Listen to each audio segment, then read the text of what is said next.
Welcome. In front of me is a POCO F5 Pro, and today I'll show you how you can record a screen on this device. So to get started, we're going to pull down our toggles from the top right side of the screen, and I believe on the second page, let's see, we should have our screen recording on one of the pages. Oh, it's actually on the first one. Now, I believe by default it usually is on the second page, so just look for it if you can't see it right here. Now, anyway, once you see this toggle, first time around, I recommend holding it. This will quickly take you to the settings where you can, number one, check out just how it's set by default. And if something doesn't fit your exact needs, just simply change it.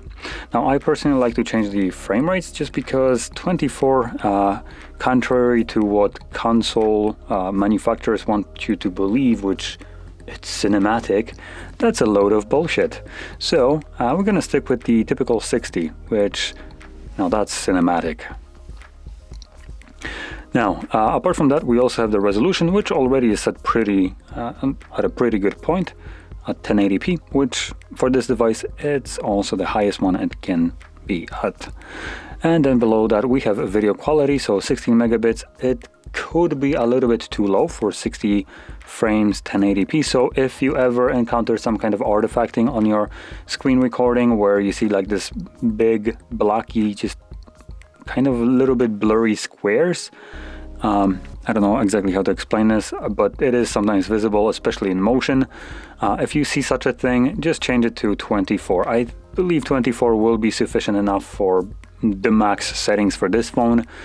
Anything above that would be just an overkill.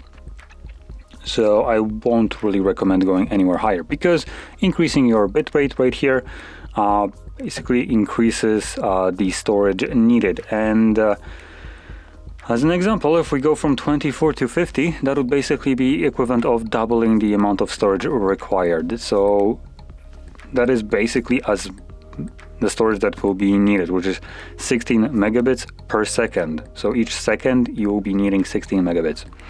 So obviously the higher you go, the more storage it will be using, but that's there is a quality behind this, which at 1080p, at 24 or above 24, so 32 up to 100, I don't think you will be able to spot any kind of difference.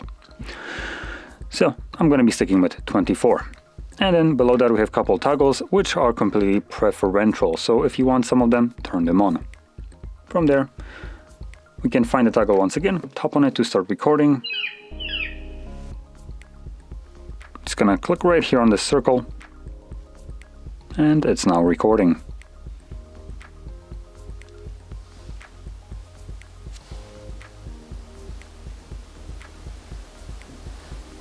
Now once you're done, you can interact with this overlay right here. Select the square, and it will automatically save your screen recording. Now here we have also a couple additional options. We have the folder, which will take us to a folder that contains only screen recordings, but it's kind of useless considering you can do that already by going into the gallery application. Now besides that, we have a options settings option, I guess. And again, kind of useless considering we can access it quickly by holding that toggle. And then we have the close option for this overlay. Now, let's find our gallery application. And in here, typically you will be in the photos section right here, which will also consist of the screen recordings. If it was just captured, you should see it right at the top. But later on, you will be able to quickly find it by going into albums, screenshots, and screen recordings. And here simply select screen recordings. And you can see there is our screen recording, which I'll play just so you can see how it looks like. Oh no, don't want to hear myself.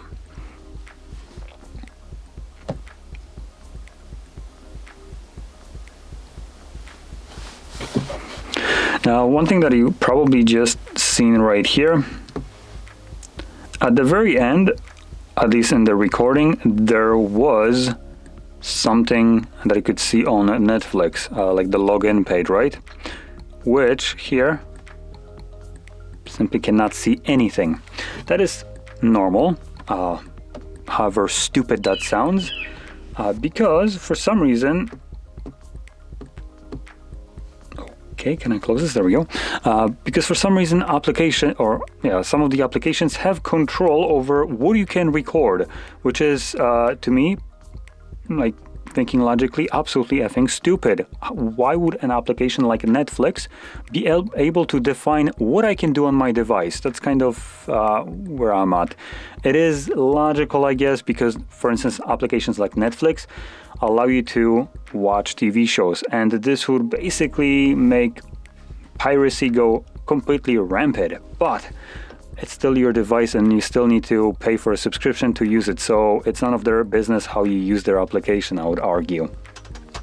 So if you ever encountered that your screen recording provides you with just a simply black screen, this is to do with an application having a little bit too much business in your phone and blocking your screen recordings. Now that any application, I don't think has ever enough control to block the sound. So you will have a black screen, but you will be recording sound. So there we go. And just to kind of give you a little overview, Netflix isn't obviously the only one. So any kind of streaming applications will most likely do this, but there are also some useless applications, like if you are in Poland, as an example, we have up this garbage. Let's just kind of close this. So yeah, this garbage, which allows you to basically check out where or how to get to locations. Yeah, that's kind of gets blocked by screenshots and screen recordings. Also, any kind of bank app will block screen recordings as well, along with screenshots. So yeah, just kind of wanted to give a little bit of an example of what those apps would be. But anyway, with this being said, hopefully you found this video helpful, and if you did, don't forget to hit like, subscribe, and thanks for watching.